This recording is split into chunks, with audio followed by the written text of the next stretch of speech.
Hello guys, welcome back again to my channel. It's your boy Kizo. If you're new here, you can subscribe. So tell me what is happening in Nigeria where those that are meant to protect us from something are the ones that are even to be protected from.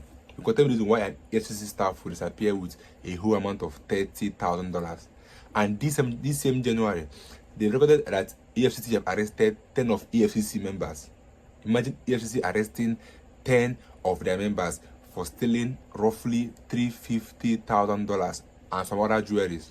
So that means we are harboring thieves in offices, like I said, and like Ezekwesili said, that without corruption, most leaders will not be on seats because they do not merit anything or anywhere close to that positions. Because tell me why an EFCC officer will be the one stealing money, or tell me why a police officer will be the one stealing people's properties from detention.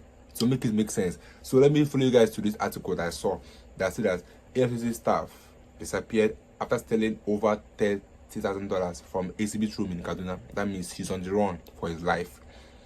So the EFCC is emerged in another internal scandal as an officer in charge of Kaduna zonal offices exhibit room allegedly absconded with over $30,000 and other valuable exhibits. Earlier in January, the country's flashing anti-corruption agency said it has detained 10 officers in Lagos over theft of operational items they could not account for.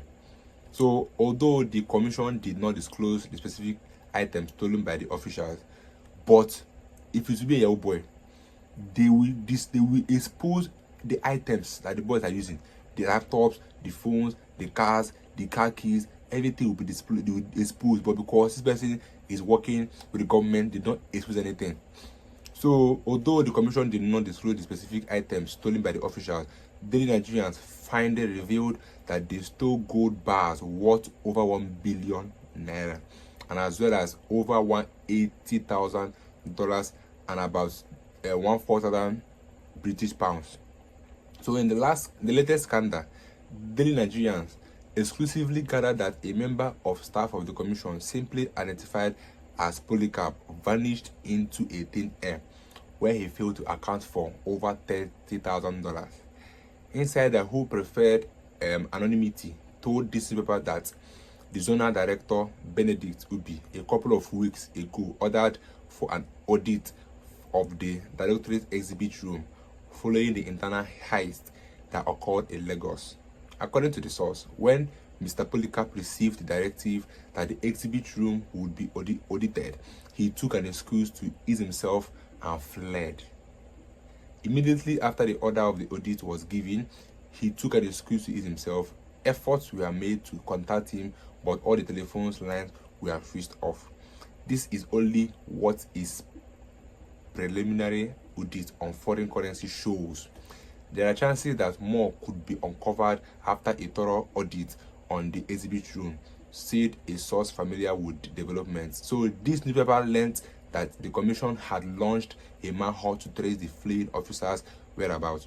Remember that in 2019, an official of the commission was indicted for receiving $20,000 as bribe from a businessman at Murtala Mohammed International Airport, Lagos State. One thing about Nigeria is that it has been eating so much with poverty and with corruption.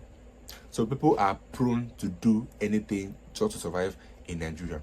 You could imagine in Nigeria where people are hungry, you don't expect them to collect that money. It's a lie. Anybody could have been a victim. Anybody could have collected that money because the country we are living right now is very, very hungry. People are poor. So like I said, if Nigeria don't tackle poverty and corruption, that means Nigeria is not moving an inch forward to progress. They must tackle poverty and they must tackle corruption. You could imagine collecting a huge amount of money as $20,000. Do you know how much it is in naira? Then convert it to naira, and then you can know how much it is in naira. That was what somebody took as bribe, and then you expect not to take it. I don't think it's true that nobody can take that money except you are not poor. Like, I'm not advising bribe and corruption. I'm just stating the facts of why these things are happening in Nigeria. Because assuming Nigeria is not a country that is poor, all these things will not be happening. So I keep auditing.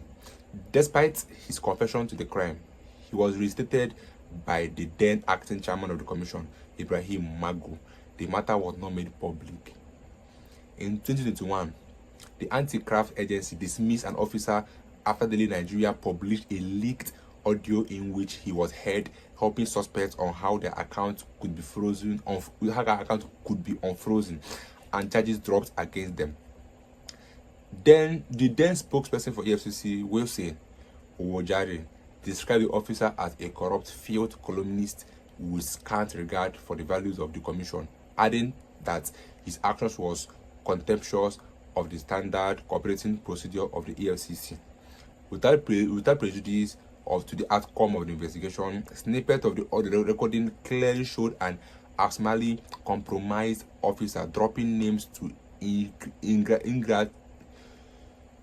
without prejudice to the outcome of the investigation. Snippets of the audio recording clearly showed an abysmally compromised officer dropping names to engage his benefactor, a relative of a crime suspect.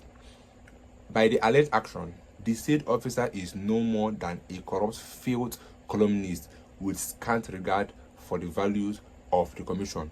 On January 6th, the commission announced the dismissal of 27 officers from each workspace for various offences bordering on fraudulent activities and misconduct. Although the anti-graft agency made its appearance, credible sources, however, said it was a total number of members of staff sacked for fraud since the establishment of EFCC in 2003. Attempts by our correspondent to get the reactions of the EFCC spokesperson Dele Oyawele were unsuccessful, as he neither picked call nor responded to any SMS sent to his mobile number. Imagine all these things happening in the sector of people meant to prevent crime and corruption from happening, and are the ones that are being arrested for the same corruption and crime. Like I said earlier, you cannot blame them. I think that we can blame them because it takes a man of integrity to move away from that amount of money given to them as corruption and bribe. Do you know how much is $20,000? Is a huge amount of money. Like I said, it takes a man with integrity to move away from that huge amount of money.